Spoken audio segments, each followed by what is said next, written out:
Oi pessoal, o assunto da aula de agora é storytelling, ou contação de histórias. E por que isso é importante no curso de oratória? Porque histórias são muito cativantes. Eu aposto que todo mundo aqui já passou por alguma situação de ou contar ou ouvir uma história em grupo. Por exemplo, num acampamento à beira de uma fogueira. Essa é uma das experiências mais deliciosas que a gente pode ter na vida. E é uma das coisas que humanos fazem desde sempre, desde antes até de serem humanos, na verdade. Dessa maneira, o objetivo dessa aula é ensinar para vocês como é que vocês podem dar uma palestra com um formato de história. O ponto é que nós estamos acostumados com uma outra estrutura na academia, que nós conhecemos por IMRAD. É aquela boa e velha estrutura dissertativa típica de artigos, teses, monografias e livros, composta por introdução, métodos, resultados e discussão. Como eu falei, vocês veem isso não apenas em trabalhos de conclusão de curso, mas em toda a literatura científica. Infelizmente, esse é um formato muito chato, que por outro lado começa aos poucos a ser trocado por formatos mais atraentes na literatura científica. Em se tratando então de oratória, de palestras, eu recomendo fugir completamente dessa estrutura IMRAD. Minha sugestão para vocês é: contem uma história. E para isso vocês precisam pensar sobre um outro estilo, que não é o estilo dissertativo, mas o estilo narrativo. E ele envolve um argumento, um roteiro e uma moral da história, além de outros elementos fundamentais. É o que nós chamamos então de storytelling ou contação de histórias em português, baseado então no estilo narrativo. Como é que é um arco narrativo clássico? Eu tenho certeza que, pensando num exemplo concreto como O Senhor dos Anéis, tanto o livro quanto os filmes, vocês vão entender o que é um arco narrativo. Toda boa história começa com um prólogo, que coloca a gente no contexto da história, trazendo a gente para aquele universo particular. Como, por exemplo, o aniversário do tio Bilbo. Só que, de repente, no meio do prólogo surge um desafio, algum problema que o herói ou a heroína tem que resolver. Esse desafio, quando ele é aceito, quando o chamado para a aventura é aceito pelo herói ou pela heroína, leva a uma ação, que é todo o desenvolvimento dessa história. Por exemplo, o Frodo tinha que pegar esse um anel, que ele descobriu que não era simplesmente o anel da invisibilidade do tio Bilbo, mas sim um anel forjado pelo Lord Sauron, em uma era anterior da Terra-média, que já tinha provocado uma guerra entre todas as raças livres. Ele tinha que pegar esse anel e levar até a Montanha da Perdição, para ser queimado lá no fogo dessa montanha. Dessa maneira, a ação toda do Frodo ir lá do Condado até Mordor vai se desenrolando até que ela leva a um clímax, que nesse caso, por exemplo, é quando o Gollum cai dentro da lava da Montanha da Perdição carregando o anel junto com ele. Depois desse clímax e da resolução daquele desafio proposto lá no começo, começa na história então uma fase de resolução. Por exemplo, quando os hobbits voltaram lá para o condado e tentaram retomar as vidas anteriores que eles tinham. E essa resolução acaba desembocando num epílogo, que é a conclusão daquela história. Por exemplo, quando o Frodo resolve ir junto com os elfos e abandonar a Terra-média para ir para Valinor. Esse tipo de estrutura, que envolve um arco narrativo, é conhecida como Adar, ou Ocar em inglês. Ela então contém uma abertura, um desafio, uma ação e uma resolução. Para pensar nessa estrutura que parece uma ampulheta. Ela não está lembrando para vocês uma outra estrutura que eu acabei de falar agora há pouco? Pois é, por incrível que pareça, Adar parece com IMRAD e vice-versa. Ou seja, é perfeitamente possível pegar aquela estrutura dissertativa típica de trabalhos acadêmicos que são muito chatos de ler, ou muito chatos de ouvir também, e transformar numa estrutura narrativa do tipo Adar. é uma conversão muito mais fácil do que parece. Como é que a gente vai fazer o arco narrativo, então, de um trabalho acadêmico? Tudo começa, então, com uma abertura em que você vai explicar para o público qual é o problema estudado no seu trabalho.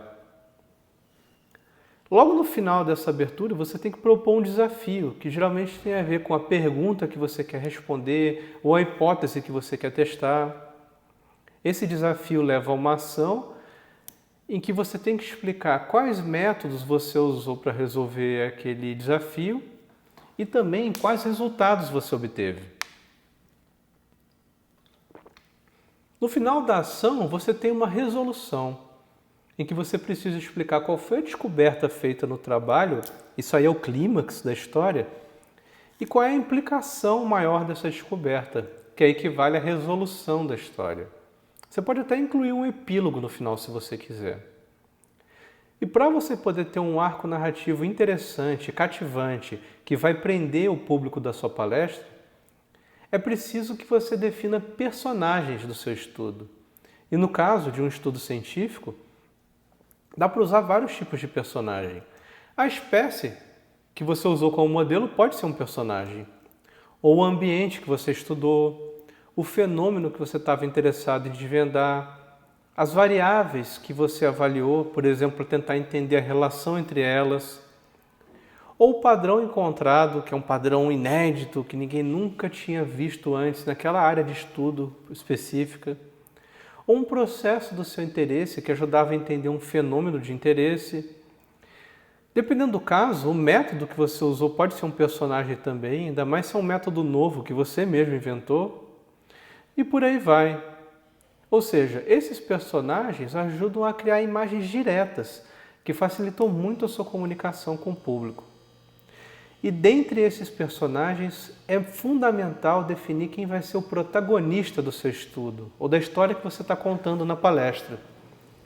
É muito importante que ao longo da palestra fique absolutamente claro por que o público deveria se importar com esse protagonista e como é que esse protagonista se transforma ao longo da jornada. Ou seja, imaginando o Frodo caminhando ao longo daquele arco narrativo do Senhor dos Anéis, fica muito claro, depois de ler o livro, que o Frodo que saiu do condado não é o mesmo Frodo que voltou. Ele saiu Hobbit nível 1, voltou Hobbit nível 20, muito mais experiente, muito mais habilidoso. O mesmo tem que acontecer com aquele personagem que você definir como protagonista da sua palestra. A história tem que ser focada no protagonista. Para você não perder o público no meio do caminho, é importante usar várias técnicas, como, por exemplo, ser coerente no uso dos termos.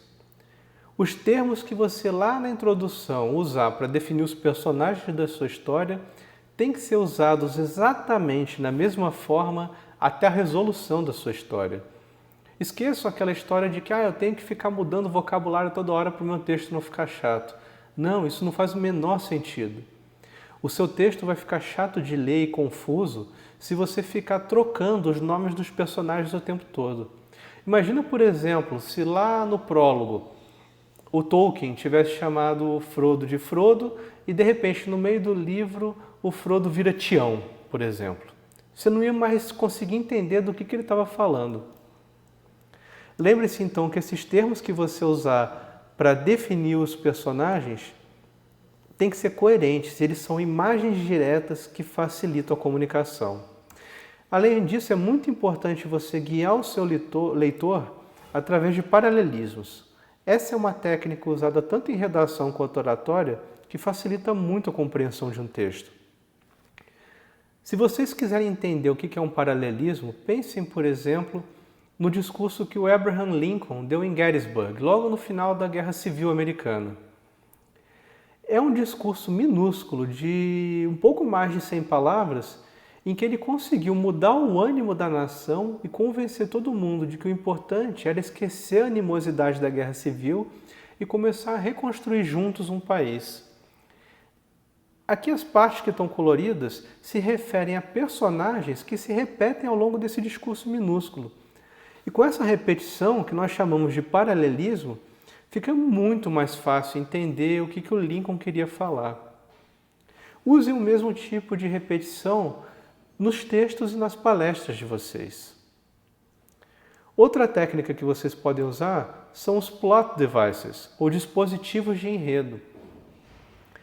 É algum artefato mágico, ou alguma coisa que aparece no meio da sua palestra ou no começo da sua palestra e ao qual você se refere ao longo da palestra, mantendo o leitor preso. Por exemplo, no Senhor dos Anéis, o principal plot device era um anel, é claro. Cada hora ele estava na mão de um personagem diferente e atravessando uma região diferente da Terra-média. Então, além de a gente ver como é que o Frodo e os outros hobbits se transformam ao longo da jornada, a gente também acompanha esse plot device ao longo da jornada. E um plot device é uma imagem direta muito eficiente, que você pode usar também para fazer uma torção no seu enredo, um plot twist, uma reviravolta na sua história, para você poder apresentar o clímax da sua palestra de uma forma um pouco mais surpreendente para o público. O que eu gostaria que vocês lembrassem aqui dessa aula, então? Minhas mensagens principais são: primeiro, conte uma boa história. Segundo, defina um argumento que você quer usar na sua palestra. O que você quer contar para as pessoas e o que sustenta essa mensagem? Defina o enredo da sua história, defina os personagens e use técnicas de redação e de contação de histórias para prender o leitor até o final. Você tem que pegar a mão do leitor e conduzir o leitor suavemente através do seu arco narrativo.